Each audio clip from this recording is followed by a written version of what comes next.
ሰላም ጤና ይስጥልን ውድ በሀገር ውስጥና በውጭ የምትገኙ ቤተሰቦቻችን ከአዋጅ ሚዲያ የዕለቱን አበይት ዜናዎችና ትኩስ መረጃዎችን ይዘንላችሁ ቀርበናል። አብራችሁን ቆዩ። በቅድሚያም ዋና ዋናዎቹን እንሆ። ሰበር ዜና። በመቀለ ሰባ እንደርታ የድሮን ጥቃት መፈጸሙ ተነገረም። በመቀሌም የወጣቶች እስር ስጋት መኖሩ ተገልጿል። እንደዚሁም የህወሓት አመራሮች በሰው አልባ አውሮፕላን ወይም ድሮን እይታ ውስጥ መግባታቸውንና መከበባቸውን ተከትሎ ከፍተኛ ድንጋጤ ውስጥ መውደቃቸው ተሰምቷል። የህወሓት ቡድን በፌዴራል መንግስቱ የድሮን ክትትል እና የእይታ ክልል ውስጥ ሙሉ በሙሉ ተከቦ ይገኛል። ትሰሙታላችሁ። በሌላ በኩል የትግራይ ኃይል እየሸሸ መሆኑ ተሰማ። ቡድኑ ለህወሓት ባለስልጣናት አልዋጋም ብሏል። ይዘነዋል። በሌላ ዜና ህገወጡ የህወሓት ቡድን የሻዕቢያና የግብፅን የጥፋት ዓላማ ለማሳካት የትግራይ ክልል ወጣቶችን ለገበያ እያቀረበ መሆኑን የመከላከያ ሰራዊት መኮንን የቀድሞ አባል ኮሎኔል ገብረ ዋህድ ኃይሉ ገለጹ። የጽምዶ መሪዎችና ባለቤቶችም ግብፅና ሻዕቢያ ህገወጥ የህወሓት ኋላ ቀር ቡድን ደግሞ የታሪካዊ ጠላቶች ተላላኪና ዓላማ አስፈጻሚ መሆኑንም አጋልጧል። ትሰሙታላችሁ። ቻናሉን ሰብስክራይብ፣ ቪዲዮን ላይክ በማድረግ እስከ ፍጻሜው አብራችሁ እንድትቆዩ በአክብሮት እንጠይቃለን። አሁን ወደ ቀዳሚው መረጃ አልፋለሁ። ሰበር ዜና። በመቀለ ሰባ እንደርታ የድሮን ጥቃት መፈጸሙ ተነገረ። በመቀሌ ወጣቶች እስር መኖሩም ተገልጿል። በትግራይ ክልል ሰባ እንደርታ ወረዳ ዳንዴራ በተባለ አካባቢ በታጣቂ ኃይሎች ላይ የድሮን ጥቃት መፈጸሙን የአካባቢው ምንጮች ገልጸዋል። እንደተገኘው መረጃ ጥቃቱ ነሐሴ 12 ቀን 2018 ዓ.ም አካባቢ በሰባ እንደርታ ወረዳ ቀዳማይ ወያኔ ቀበሌ በሚገኘው ዳንዴራ አካባቢ መፈጸሙ ተጠቅሷል። በአካባቢው የተከማቹ የከባድ ጦር መሳሪያዎችና ሌሎች ወታደራዊ ቁሳቁሶች የጥቃቱ ኢላማ እንደነበሩ ምንጮች ገልጸዋል። እነዚህ መሳሪያዎች በቀድሞ ምሽት በአካባቢው የመከላከያ ምሽጎች ለማዘጋጀት ሲንቀሳቀሱ እንደነበር ተነግረዋል። ከዚህ በተጨማሪም በአካባቢው በነበረ የእግረኛ ኃይል ላይም ጥቃት መድረሱንና ጉዳት መኖሩን የአካባቢው ምንጮች ገልጸዋል። ሆኖም የተጎዱ ሰዎች ቁጥር ወይም የደረሰው ውድመት መጠን በይፋ የተረጋገጠ መረጃ አልተገኘም። በሌላ በኩል በመቀሌ ከተማ ወጣቶችን የመያዝና የማሰር እንቅስቃሴ እየተካሄደ መሆኑን የሚገልጹ መረጃዎች ወጥተዋል። ወፍሪ መጽራይ መናሳይ መቀለ በሚል ስያሜ የተጠቀሰው ዘመቻ የመቀሌ ወጣቶችን ለመሰብሰብና ወታደራዊ ተግባር ለማሰማራት የታቀደ እንደሆነ የሚገልጹ መረጃዎች ወጥተዋል። በተለይም ከትናንት ምሽት ጀምሮ አዲስ የታጠቀ ኃይል ወደ መቀሌ ከተማ መግባቱንና ወጣቶችን ለመሰብሰብ ፍለጋ መጀመሩን ምንጮች ጠቁመዋል። ከተማዋ ውስጥ የሚኖሩ ወጣቶች በተለይ ለመያዝና ወደ ራያ አቅጣጫ ለማስተላለፍ የሚደረግ ጥረት እንዳለን የተጠቀሰው ይህም ወጣቶች በቀጣይ የጦርነት ተሳትፎ ሊያደርጉ ይችላሉ የሚል ስጋትን አስከትሏል። እንደ ምንጮች ገለጻ አንዳንድ ወጣቶች ስለሚንቀሳቀሱባቸው ቦታዎችና ስለ ግል መረጃዎቻቸው መረጃ የተሰበሰበ ሲሆን ተጨማሪ ፍተሻና እስር ሊካሄድ እንደሚችል ተጠቁመዋል። በመቀሌ ያሉ ወጣቶች በሁኔታው ላይ ጥንቃቄ እንዲያደርጉና የግል ደህንነታቸውን እንዲጠብቁ ጥሪዎች እየቀረቡ መሆኑም ተገልጿል። በቀጣይ መረጃችን የህወሓት አመራሮች የሰው አልባ ድሮን እይታ ውስጥ መግባታቸውንና መከበባቸውን ተከትሎ ከፍተኛ ድንጋጤ ውስጥ መውደቃቸው እንደዚሁም በዋሻ ውስጥ መደበቃቸው ተሰምቷል። ከውስጥ አዋቂ ምንጮች የተገኘው መረጃ እንደሚያመለክተው የህወሓት ቡድን በፌዴራል መንግስቱ የድሮን ክትትልና የእይታ ክልል ውስጥ ሙሉ በሙሉ ተከቦ ይገኛል።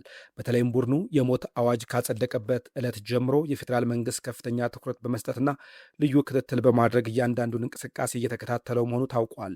ቲፒኤልኤፍ ዳግም ጦርነት ለመክፈትና ወታደራዊ ዝግጅት እያደረገ በሚጣጣርበት በአሁኑ ወቅት ፌዴራል መንግስት ያሰማራቸው ዘመናዊ የድሮን ቴክኖሎጂዎች የቡድኑን ሴራ ሙሉ በሙሉ በማክሸፍ እየደመሰሱት ይገኛሉ። ይበልጥ ነገሩን አስፈሪና አስጨናቂ ያደረገው ግን የቡድኑ አመራሮች በሚስጥር ስብሰባ ላይ ባሉበት ወቅት እንኳ ሳይቀር በማንኛውም ሰዓት ተመሳሳይና ድንገተኛ እርምጃ ሊወሰድባቸው እንደሚችል በግልጽ መታወቁ ነው። ይህ ያልተጠበቀ ጥብቅ ክትትል በአሁኑ ወቅት በትግራይ ክልል በጉልበትና በኃይል እየመራ ባለው የቲፒኤልኤፍ አመራር አካላት ውስጥ ከፍተኛ የሆነ የህልውና ፍርሃት ጭንቀት ውስጥ መግባታቸው ተረጋግጧል።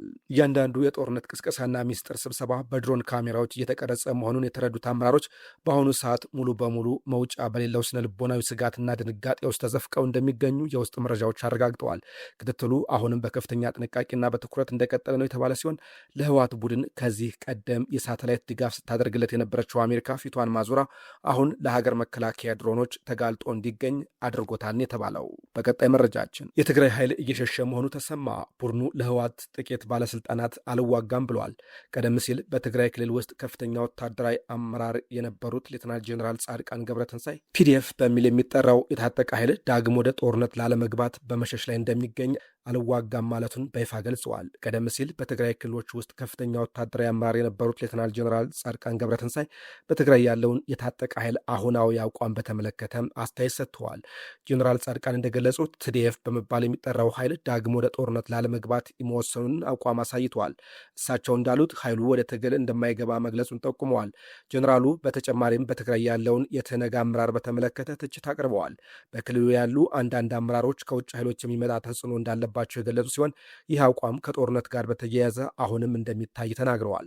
እንደ ጀኔራል ጻድቃን አስተያየት በትግራይ ያለው የፖለቲካና የወታደራዊ አቋም በተለያዩ አመለካከቶች የተከፋፈለ ሁኔታ እየታየበት ነው። በተለይም የታጠቀው ኃይል ወደ አዲስ ግጭት ላለመግባት ያሳየው አቋም ከፖለቲካዊ አመራሩ ጋር የሚለያይ መሆኑን ጠቁመዋል። እንደ ጀኔራል ጻድቃን አስተያየት በትግራይ ያለውን የፖለቲካና ወታደራዊ ሁኔታ ከፍተኛ ትኩረት ያስገኘ ሲሆን በክልሉ ያሉ ኃይሎች አቋምና በቀጣይ የሚኖረው የፖለቲካ አቅጣጫ አሁንም የውይይት ጉዳይ ሆኖ ቀጥሏል። በቀጣይ መረጃችን ህገወጡ የህወሓት ቡድን የሻዕቢያና ግብፅን የጥፋት ዓላማ ለማሳካት የትግራይ ክልል ወጣቶችን ለገበያ እያቀረበ መሆኑን የመከላከያ ሰራዊት መኮንን የቀድሞ አባል ኮሎኔል ገብረዋህድ ኃይሉ ገለጹ። የጽምዶ መሪዎችና ባለቤቶችም ግብፅና ሻዕቢያ የህገ ወጡ የህወሓት ኋላ ቀር ቡድን ደግሞ የታሪካዊ ጠላቶች ተላላኪና ዓላማ አስፈጻሚ መሆኑንም አጋልጠዋል። ኮሎኔል ገብረዋህድ ኃይሉ ለኢዜአ እንዳሉት ህገወጡ የህወሓት ቡድን የትግራይን ህዝብ እንደ ግል ንብረቱ በመቁጠር ለከፋ ጉስቁልና እየደረገው ይገኛል። ህገወጡ ቡድን ጽምዶ በሚል ስያሜ ከሀገር ውስጥ ጽንፈኛ ኃይሎችና ከውጭ ታሪካዊ ጠላቶች ጋር የሚያደርገው የክህደት እንቅስቃሴም ሀገርን ለማጎሳቆል ያለመ መሆኑን ተናግረዋል። ለዚህም የኢትዮጵያን መዳከም የሰርግ ሰርጋቸው ያደረጉትን የሻዕቢያና ግብፅን የጥፋት ዓላማ በማንገብ የትግራይን ክልል ለገበያ እያቀረበ እንደሚገኝም አንስተዋል። የፕሪቶሪያው የሰላም ስምምነት የትግራይን ክልልን ህዝብ የሰላምና የልማት ፍላጎት ምላሽ የሰጠ ታሪካዊ የሰላም ውልና ጸጋ መሆኑንም አስታውሰዋል። ህገወጡ ቡድንም አሁን ላይ የክልሉን ህዝብ የሰላም እፎይታ ያጎናጸፈውን ስምምነት በማደናቀፍ የራሱን ስርዓት አልበኛና አምባገነናዊ አስተዳደር መፍጠሩን አስረድተዋል። በአሁኑ ወቅት የትግራይ ክልል ህዝብ በህገወጡ ቡድን የጥፋት እንቅስቃሴ የከፋ ስቃይና እንግልት እያስተናገደ እንደሚገኝ ጠቅሰዋል። በተለይም በስርዓት አልበኛ እንቅስቃሴው ወጣቶችን በአስገዳጅ ወታደራዊ አፈሳ ለውጭ ገበያ በማቅረብ የትግራይ ክልል እናቶችን ለከፍተኛ ስቃይ እየደረገ መሆኑን አብራርተዋል። የትግራይ ክልል እናቶች በህገወጡ ቡድኑ ላይ የሚያደርጉት ተቃውሞም በእስርና አፈና በማዋረድ ጭምር በማፈን ኢሰብአዊ ድርጊት እየፈጸመ መሆኑን ገልጸዋል። የህገ ወጡ ቡድን እንቅስቃሴ ህገ መንግስቱን፣ የህዝብን ፍላጎትና የፕሪቶሪያን የሰላም ስምምነት በመቃረን የውጭ ታሪካዊ ጠላቶችና ኃይሎች በጥፋት መሳሪያነት ለማገልገል እየተንቀሳቀሰ እንደሚገኝ ተናግረዋል። የጽምዶ መሪዎችና ባለቤቶች ግብፅና ሻዕቢያ ናቸው ያሉት ኮሎኔል ገብረዋህድ ህገ ወጡ የህወሓት ኋላ ቀር ቡድን ደግሞ የታሪካዊ ጠላቶች ተላላኪና ዓላማ አስፈጻሚ ነው ብለዋል። በሌላ በኩልም ህገ ወጡ ቡድን በትግራይ ክልል ወጣቶች ላይ የሚፈጽመው አስገዳጅ ወታደራዊ አፈሳም ሻዕቢያ የሚጠቀምበትን ኢሰብአዊ አስተሳሰብ እየተከተሉ እንደሚገኙ አብራርተዋል። የህገ ወጡ ህወሓት ቡድን ጋላቢ የሆነው ሻዕቢያም ከትግራይ ክልልና የኢትዮጵያ ህዝብ በተጨማሪ የኤርትራን ህዝብም ለከፋ ስደትና ስቃይ የሚዳርግ ጨካኝና ጸረ ዲሞክራሲ መሆኑን አስገንዝበዋል። የሻዕቢያ ኃይል የሰሜን ኢትዮጵያን ግጭት እንዳጋጣሚ በመጠቀም በትግራይ ክልል ህዝብ ላይ ከባድ በደልና ውድመትም መፈጸሙን ገልጸዋል። ውድ ተመልካቾቻችን ለዛሬ ያዘጋጅንላችሁ አበይት ዜናዎች እነዚህ ነበሩ። አዋጅ ሚዲያን ሰብስክራይብ በማድረግ ቤተሰብ የሆኑ ጤና ይስጥልን።